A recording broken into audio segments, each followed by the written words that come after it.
সকল শিক্ষা প্রতিষ্ঠানের বাচ্চারা শহরে অনেক দূরে, তাদেরকে কিভাবে এনরোল করা যায় সেই নিয়ে আমাদের চিন্তা করতে হবে।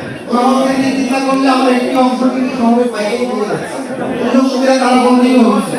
এই বিষয়গুলো আমাদেরকে মাথায় রাখতে হবে। এবং আমাদের আমি আপনার সঙ্গে একমত যে আমাদের শিক্ষকদের পারফরমেন্স খুবই প্রয়োজন। ওনাদেরকে অবশ্যই আপডেটেড রাখতে হবে, যেন ওনাদেরকে অবশ্যই সরকারের মাধ্যমে ওনাদেরকে পরীক্ষার আওতায় আনলে ওনাদের পারফরমেন্স কি আমরা বুঝতে পারবো যে ঠিক আছে। আর একটি জিনিস আমরা সহজভাবে আমাদের বলাতে বুঝি, আমাদের